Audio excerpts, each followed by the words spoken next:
आज का जो टॉपिक है हमारा वो है लिक्विड ड्रॉप मॉडल। ठीक है, देखो लिक्विड ड्रॉप मॉडल में क्या होता है, सबसे पहले हम इसकी बात कर लेते हैं लिक्विड ड्रॉप मॉडल किसने दिया।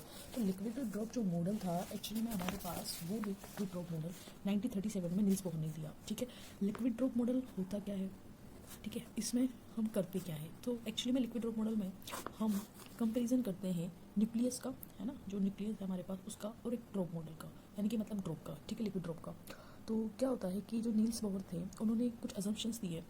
पहली बात तो लिक्विड ड्रॉप मॉडल आया कैसे, तो क्या था कि जो हमारे पास न्यूक्लियस है उसके अंदर की जो भी डिफाइन है चीज़ें उसको बताना मुश्किल है। ठीक है, उस चीज़ों को बताना हम अभी भी शायद वेल डिफाइन नहीं कर सकते कि एक्चुअली में न्यूक्लियस के अंदर है क्या। तो उन्होंने मतलब एक तरीके से मॉडल दिए सभी साइंटिस्ट जो थे उन्होंने, तो उसी तरीके से एक मॉडल ये भी था लिक्विड ड्रॉप मॉडल, जो कि कुछ अजम्पशन है इसमें। ठीक है, तो फर्स्ट अजम्पशन ये था न्यूक्लियस का कि सॉरी न्यूल्स का, उन्होंने क्या था कि उन्होंने बोला कि जो फर्स्ट था कि nucleus is perfect, nucleus is perfect sphere. ठीक है, कि क्या है, एक परफेक्ट स्फेयर है, यानी कि जो आर है वो आर नॉट ए 1/3 होता है। कैसे हुआ, यहाँ पे आर नॉट क्या है, कांस्टेंट है, ए क्या है, नंबर ऑफ मास है ना, नंबर ऑफ मास है, मास डेंसिटी है ना। और तो क्या होता है कि जो ये है आर नॉट की जो वैल्यू होती है वो होती है हमारे पास 1.2 से लेकर 1.4 तक क्या करके वेरी करती है।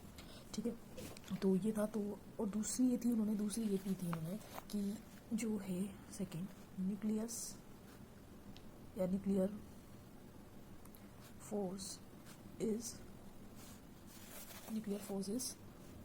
Identical to every nucleon. ठीक है, एवरी न्यूक्लियन। तो और ये भी था कि जो न्यूक्लियर है हमारे पास वो न्यूक्लियर क्या है, न्यूक्लियर फोर्स जो है इज सैचुरेटेड। अब यहाँ सैचुरेटेड का मतलब क्या है, सैचुरेटेड का मतलब ये है कि ये जैसे कि न्यूक्लियस है हमारे पास, उसके अंदर क्या है कि जो न्यूट्रॉन और प्रोटॉन है उसमें बता रखा है कि जो न्यूक्लियर फोर्स इज सैचुरेटेड। ठीक है, तो उसमें जो ये जो है ना, सैचुरेटेड का मतलब है कि ये न्यूक्लियस इसके पास वाले से ही इंटरेक्ट करेगा। ठीक है, दूर वालों से इंटरेक्ट नहीं करेगा। ठीक है, तो इसमें क्या बोला कि न्यूक्लियर फोर्स सैचुरेटेड है ना। तो अब क्या देखते हैं कि हमने कैसे पता लगाया कि सैचुरेटेड है, क्योंकि क्या होता है हमें पता होता है कि जो बाइंडिंग एनर्जी होती है वो प्रोपोर्शनल होती है ए स्क्वायर के। बट हमने क्या देखा कि यहाँ पर जो बाइंडिंग एनर्जी थी वो किसकी प्रोपोर्शनल थी, ओनली ए की। ठीक है, तो वहाँ से हमने पता लगाया कि nuclear force is saturated property. और यहाँ से हम देख सकते हैं कि जो ये न्यूक्लियस है इसके नेबरहुड के जो न्यूक्लियस मतलब है पास वाले है ना, पड़ोसी एक तरीके से उनसे ही क्या कर रहा है, इंटरेक्ट कर रहा है, दूर वालों से नहीं कर रहा। तो हम बोल सकते हैं न्यूक्लियर फोर्स इज सैचुरेटेड। एक चीज़ ये भी था कि जो डेंसिटी होती है न्यूक्लियर के अंदर है ना, वो density of nucleus is constant है ना, density of nucleus is constant. ठीक है, कैसे हुई कांस्टेंट, देखो हमें पता है वॉल्यूम प्रोपोर्शनल होता है ए के, है ना, तो एम जो है ए होगा, है ना, लगभग ए के होगा। तो अगर हमें पता है कि डेंसिटी का फॉर्मूला होता है रो अपॉन एम वी, तो जब ये प्रोपोर्शनल हुआ ए के, ठीक है, तो ए क्या है, मास नंबर की ही एक तरीके से प्रोपोर्शनल लगभग बराबर, तो यहाँ हमारे पास क्या आ जाएगी, वैल्यू कांस्टेंट आ जाएगी। ठीक है, तो इसलिए हम बोलते हैं density of nucleus is constant. ठीक है, अब बात करते हैं हम हमारे लिक्विड ड्रॉप मॉडल के बारे में, या फिर हम इसको जो लिक्विड ड्रॉप मॉडल पढ़ने से पहले हम देखते हैं कि जो न्यूक्लियस है हमारे पास वो हमारे पास कैसे है। देखो क्या होता है कि जो न्यूक्लियस है हमारे पास यहाँ क्या है, हमें पता है न्यूट्रॉन और प्रोटॉन से मिलकर के क्या बना होता है, न्यूक्लियस बना होता है। ठीक है, न्यूक्लियस में क्या है हमारे पास, न्यूट्रॉन होते हैं और प्रोटॉन होते हैं। ठीक है, इसी शेप में है यहाँ पे। अब हमें ये पता है कि न्यूक्लियस पर चार्ज होता है न्यूट्रल, एक तरीके का न्यूट्रल बोल सकते हैं हम इसको, न्यूट्रल चार्ज बोल सकते हैं। ठीक है, न्यूट्रल चार्ज में से यानी कि इस पर कोई चार्ज नहीं होता। ठीक है, प्रोटॉन पे हमें पता है पॉजिटिव चार्ज होता है। ठीक है, पॉजिटिव चार्ज होता है।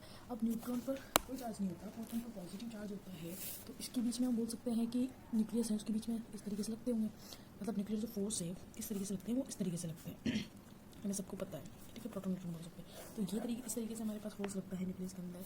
ठीक है, तो होता क्या है, कभी कभी हम बोलते हैं कि न्यूक्लियस क्या है कि न्यूट्रॉन है, चलो माना न्यूट्रॉन है। ठीक है, तो इसके बीच में तो कोई चार्ज है नहीं, तो उनके बीच में कोई दिक्कत नहीं है। लेकिन क्या होता है, प्रोटॉन और प्रोटॉन होता है वो तो क्या है, ये भी पॉजिटिव ये भी पॉजिटिव। अब इनके बीच में रिपल्शन होना चाहिए ना, एक तरीके से रिपेल करनी चाहिए एक दूसरे को। तो जब रिपेल करेंगे तो प्रोटॉन तो बाहर आ जाना चाहिए। ठीक है, क्योंकि फोर्स तो इनके बीच में लग रहा है ना, न्यूट्रॉन के बीच में भी लगेगा, न्यूट्रॉन प्रोटॉन के बीच में लगेगा, प्रोटॉन के बीच में भी लगेगा। तो इस वजह से तो प्रोटॉन को बाहर आ जाना चाहिए, बट ऐसा नहीं होता।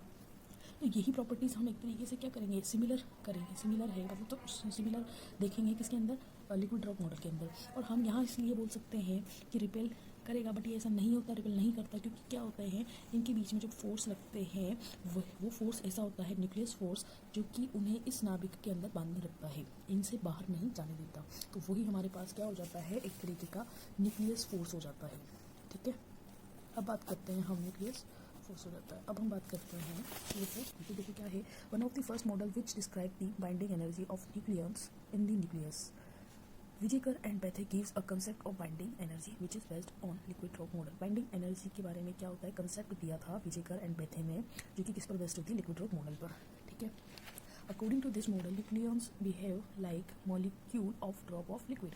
इस मॉडल के अनुसार क्या है कि जो न्यूक्लियस है वो किस तरीके से बिहेव करता है, मॉलिक्यूल, इसकी जो न्यूक्लियस की जो मॉलिक्यूल है वो किस तरीके से बिहेव करते हैं, लिक्विड ड्रॉप मॉडल की तरह, है ना, ड्रॉप ऑफ लिक्विड की तरह। But in the nuclear scale, है ना, लेकिन जब आप न्यूक्लियस की बात करते हैं, fluid is made by proton and neutron, लेकिन जब हम न्यूक्लियर की बात करते हैं तो वो किससे बना होता है, प्रोटॉन एंड न्यूट्रॉन से, है ना। और जबकि इसमें क्या होता है, लिक्विड ड्रॉप मॉडल में कि जो ड्रॉप होती है वो क्या होती है, बहुत सारे मॉलिक्यूल से मिलकर बनी हुई होती है। The force near to the surface of nucleus on nucleons is similar to the force of surface tension on the molecules in the liquid drop model. यानी कि जो लिक्विड ड्रॉप मॉडल में जो फोर्स लगता है वो हमें सबको पता है, सरफेस टेंशन लगता है, surface tension on the molecules, पृष्ठ तनाव हो गया ना। तो सरफेस टेंशन के कारण हम ये बोलते हैं कि क्या होता है, जो liquid drop model, liquid drop होती है वो क्या होती है, बोलता ना अपन कि हमें गोल दिखाई देती है, या फिर वो जब दिखती है तो उस तरीके से दिखती है, तो किस वजह से दिखती है, तो सरफेस टेंशन की वजह से दिखती है ना, पृष्ठ तनाव की वजह से। तो the force near to the surface of the nucleus और nucleons is similar to the force of surface tension of the molecules in the liquid drop. यानी यही बोला गया है कि सिमिलर है एक तरीके से। ठीक है, किसके सिमिलर है, वो लिक्विड ड्रॉप के। The density of the nucleus depends on the nuclei and we note that. जो डेंसिटी होती है, मैंने डेंसिटी की बात करी थी, वो न्यूक्लियस डिपेंड होती है, depend on nuclei and we know that, हम ये जानते हैं। देखो वही बात है जो मैंने आपको पहले बताई थी, ए क्या है, मास नंबर है हमारे पास, तो ये भी प्रोपोर्शनल ये होगा, तो वी हमें पता है ये होता है, वी हमें पता है, तो अगर वी पर ये पता है हमें, तो वी को हम इस तरीके से लिख सकते हैं। ठीक है, प्रोपोर्शनल था पहले, ये था। ठीक है, तो अब हमने क्या किया, यहाँ पर वी जो है प्रोपोर्शनल है एक है, तो ये बता सकता है कि आराम से कॉन्स्टेंट है। We know that nucleus density is independent of mass number. So ठीक है, हम क्या जानते हैं कि न्यूक्लियस डेंसिटी होती है, इंडिपेंडेंट होती है मास नंबर से।